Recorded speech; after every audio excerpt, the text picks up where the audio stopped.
Hi, I'm Luisa. And I'm Michael. And we're Retired Life Mexico. Today you'll find us in San Miguel de Allende, where we thought we knew what we were going to find. The charm, the great weather, and the great food. But after a few weeks here, we were surprised and sometimes shocked by the things we found here in San Miguel. Yeah, because some things were funny, some things were frustrating, and some things, of course, very magical to our channel. Welcome back to our channel. If you're new here, welcome.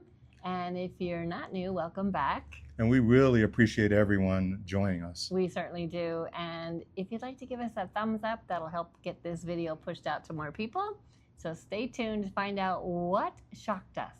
So we're going to talk about 10 things that surprised us and shocked us about our visit here in San Miguel de Allende.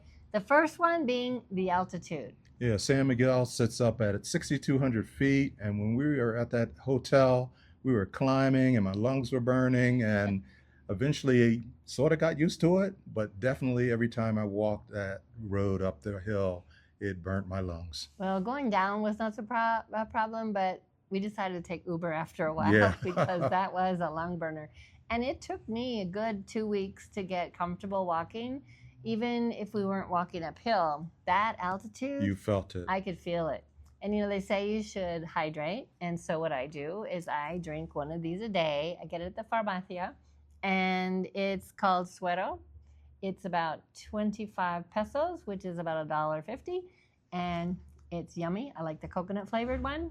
I highly recommend it. Yeah, my way of dealing with it was just to walk more and more and more. The perfect weather isn't what we expected, for sure. Yeah, this is number 2. And like everyone says, San Miguel de Allende has the perfect weather year-round. It's like eternal spring. Yeah, I needed layers. I needed my raincoat. It started at 50, and then at the end of the day, it's up to 78. Yeah, was so that challenging. perfect spring weather, not so much. Especially inside these Airbnbs and the hotels. Brr. They're very cold because they're built with concrete, which is nice in the heat, I guess. It That's keeps right. the coolness in, but man, is it chilly. Yeah, we were getting covers on us inside. It was funny. Like the blankets, you Yeah, mean. the blankets. Because we don't travel with a lot of warm clothes because we're usually where it's nice and warm. Yeah, and that's one of our biggest challenges, but definitely different here in San Miguel. So you'll notice inside these hotels and inside the Airbnbs, and we were telling this to our friends that we had dinner with the other night, that, yeah, you might want to move here because you think the weather's so great. Yeah. But if you look around, they have heaters and fireplaces inside these Airbnbs. Yeah, I thought it was funny, but now I know why they have them. Yeah, because it does get chilly here. And that's why we go back to Puerto Vallarta in the winter, because it's perfect weather in the winter over there. Not so much in the summer, but in the winter. So be sure to bring a raincoat and maybe a sweater or a sweatshirt and appropriate footwear. Yeah. Because the rain will get you. Definitely going to need to layer up in the mornings for sure. Yep. Speaking of Airbnbs and hotels, we went from bargains to sticker shock. Yeah, this is Ooh. number 3 on our list. Yeah. And why do we choose Airbnbs over hotels? Well, I'll tell you. Because most of the time the hotels don't have a kitchen. And we think that the Airbnbs here in San Miguel de Allende are pretty much on par with Airbnbs that we've stayed in other places. Right.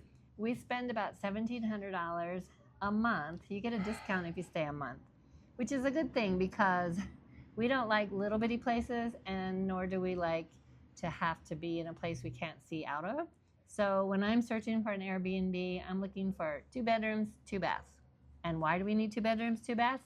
Well, the 2 baths is really key if you're going to be in a place for a month. And why else do you like it, Michael? I like a large kitchen because I can cook, and you can see me cook in a previous video, in our market video that we did. Yeah, the one that you walked around buying the stuff, and then he cooked tacos in the end. So look that one up if you want to see him cook. But I want to give you a tip about looking at our Airbnb reviews. You got to read all of them, Yes, and you got to thoroughly. read them carefully. Absolutely. And sometimes you got to read between the lines because, you know, we who stay at Airbnbs have to give a review. And so we don't want to knock the place too much because they will penalize us for having too much truth. But I'll tell you, the last one that we stayed in, we needed to move because there were a few things that just did not sit well with us. Yeah, very And disappointing. we didn't get a refund because they weren't bad enough to have Airbnb say, oh, yeah, you should be able to move. So here's why we moved. First off, the poor water pressure, and then I would take a shower, and within 3 to 4 minutes, everything would turn cold because the hot water just disappeared. Yeah, the hot water tank was really Real small. teeny, yeah. And then I wanted to take a shower and wash my hair, and I didn't have any hot water. Right, so you had to wait like 45 minutes for it to warm up. Yeah. And then the second thing we didn't like about that place was there was no adequate seating. You know, they have a huge TV, but they had wicker furniture, and that was not comfortable. Extremely uncomfortable, and it was dark in that place. Well, and you got the love seat, and I got the little wicker chair. It was just inadequate. And the TV was up high, so you had to watch it like this. Right. And it really was not a comfortable seating. But like you said, the lighting too? Lighting horrible. Was poor. You couldn't see after the sun started to go down. You couldn't see inside the rooms because the lights were way up at the top. The Wi-Fi was poor. We found out after complaining to management that the Wi-Fi was actually in another building. Now, why somebody would set it up like that, I have no idea. Give them credit. They did call the cable company, and they came in and put a modem in our place. Yeah, but you know what? In the first 3 days, you're on WhatsApp and you get kicked off of the Wi-Fi for no reason. No reason whatsoever. Let alone trying to look at YouTube or upload anything. So that took a couple days. And you say management, you mean the Airbnb host? The Airbnb host. Which is not always the owner of the place. Right. So this Airbnb host was not that communicative, but she did finally get that all figured out with the Wi-Fi.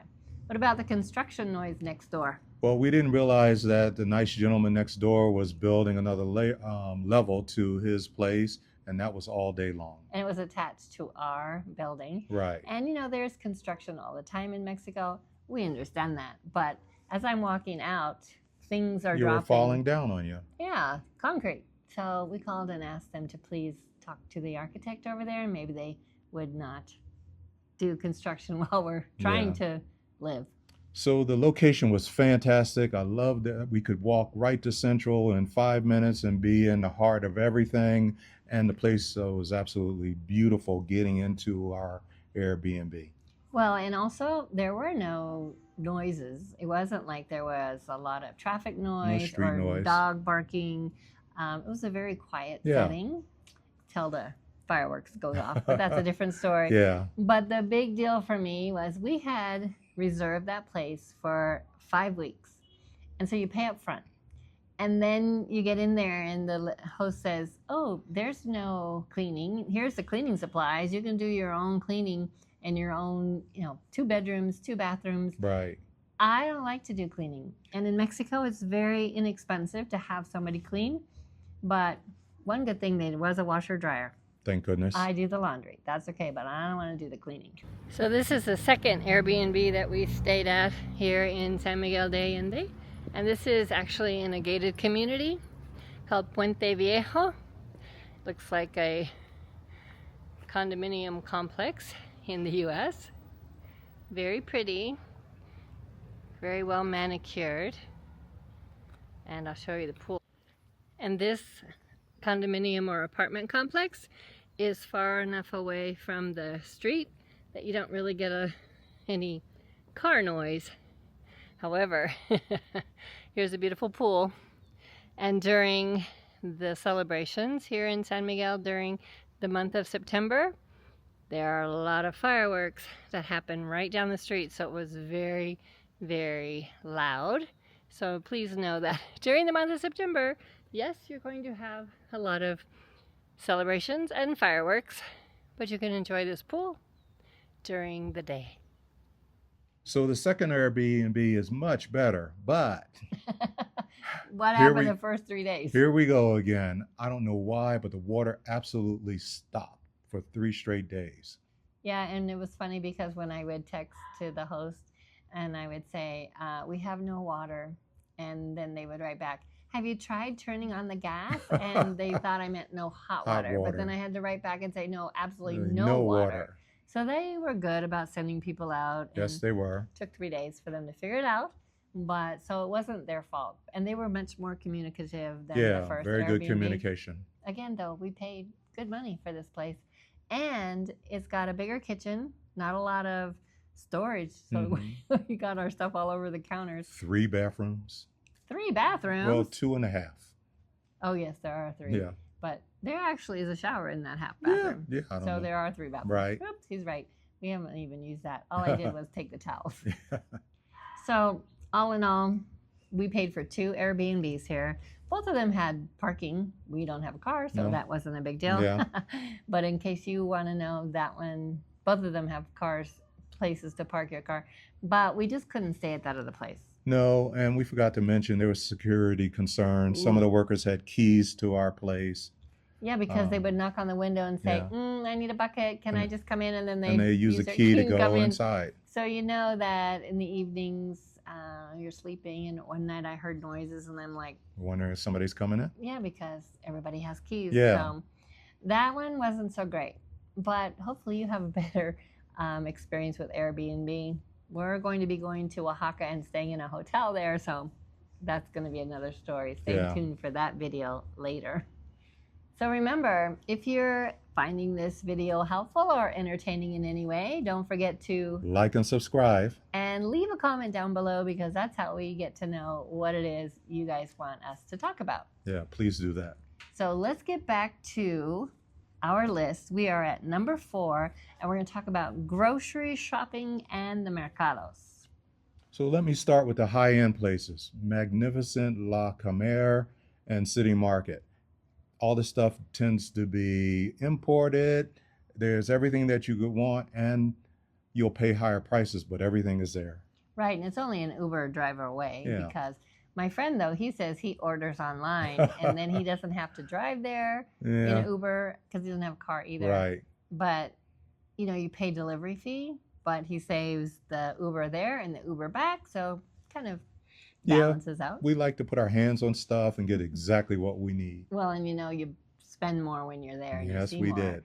And it's a beautiful, both of them, the City Beautiful Market facilities. and La Camera are beautiful, and they are side by side, which is kind of weird.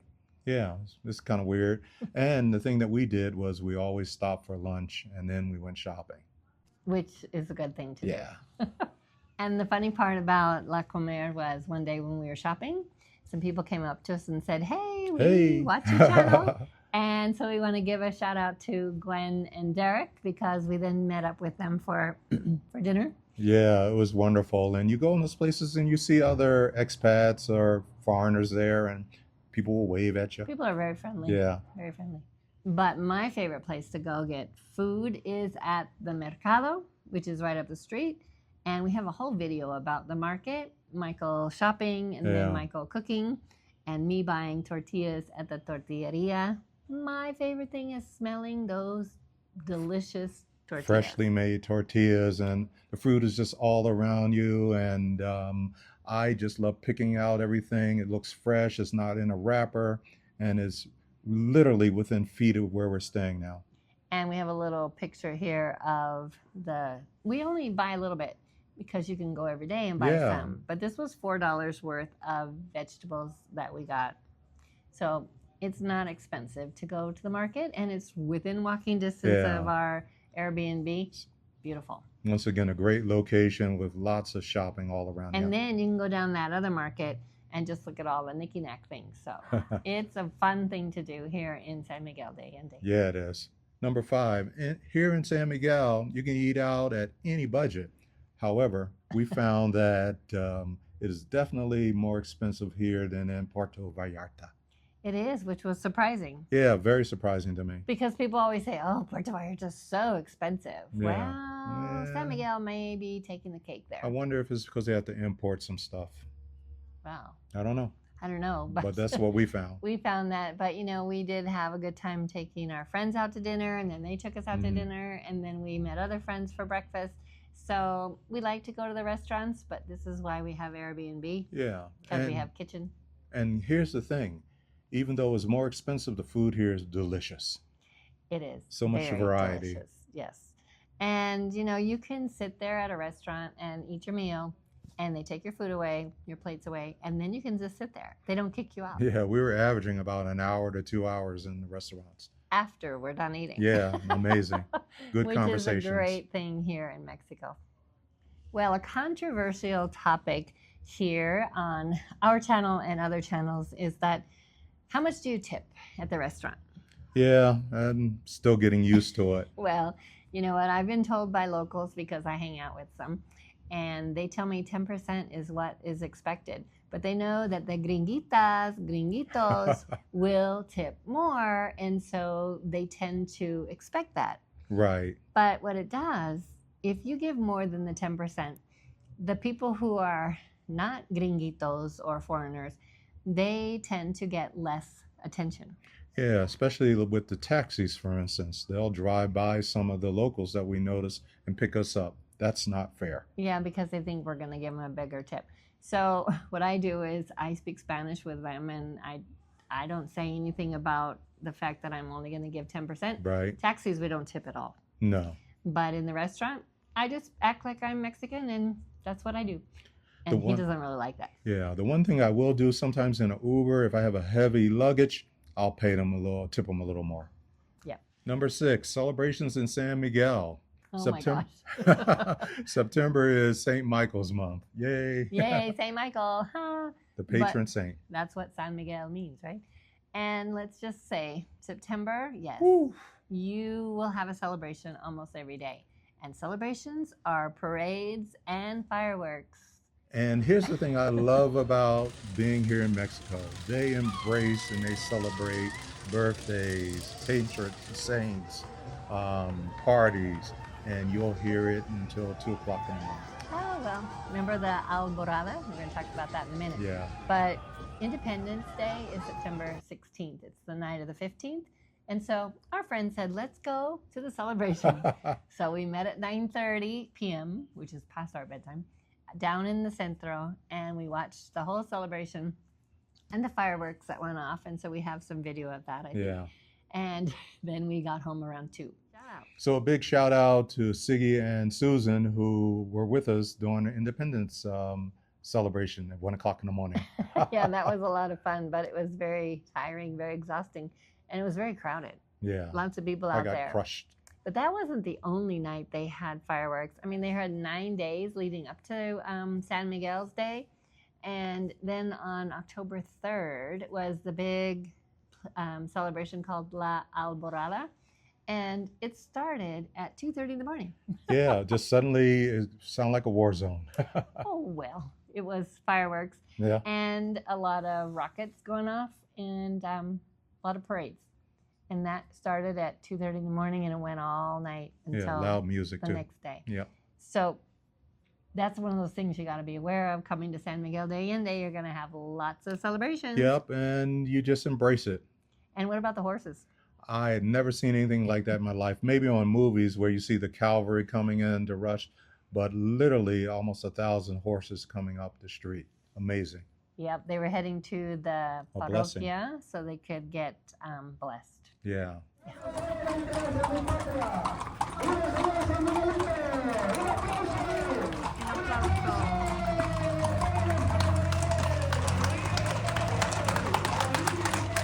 So number 7, how do you get around in San Miguel de Allende? And for us who don't have a car, we usually like to stay somewhere close to downtown or to the centro because we want to walk there.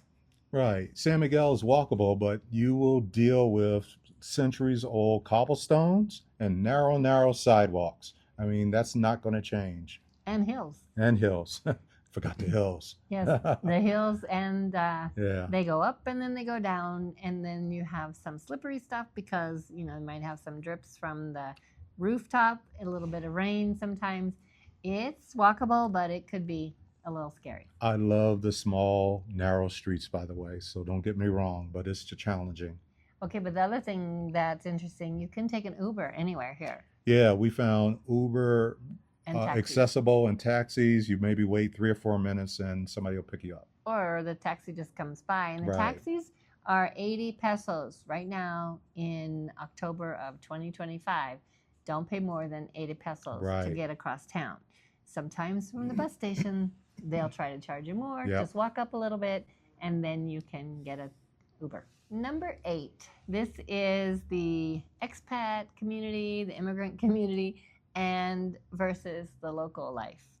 So Right. what does that mean? So I think this is a great landing place for expats, and we've met so many people from various parts of the United States and Canada since we've been here. Yeah, but why are you calling it a great landing place? I think because people feel comfortable, they want to be here in Mexico, but they also need to hear some English and people who look and sound like them. That's true. My Spanish teacher was telling me that she kind of chuckles at the fact that San Miguel de Allende looks a little bit like Disneyland because of the beautiful parroquia. Yeah. And then you have all these gringuitos, she likes to call us gringuitos, the white folks or brown folks sitting in front of the church like we're at Disneyland. Yeah. Because it does. It's so pretty here. It's It's nice and clean and it's beautiful. That church is gorgeous. And you just feel comfortable. But you do have to respect the local life because there's no way that you're going to bring in your ideas of, I want to stay in a quiet area. Not I want going to to happen. stay where, I can walk easy and stuff. This is Mexico, and we don't at all advocate for trying to change the culture. Right. And we have heard stories of foreigners coming in saying, I want the music to stop. I want the fireworks to stop. Yeah. And it's just not appropriate. That's not appropriate at all. But you can do things that you might do back in the States or Canada or anywhere else. You can volunteer. And one of the places we checked out to volunteer is called the SPA, which is the Sociedad Protectora de Animales. It's like the SPCA. And so we checked that out, and check out this little footage that we have of the wonderful dogs.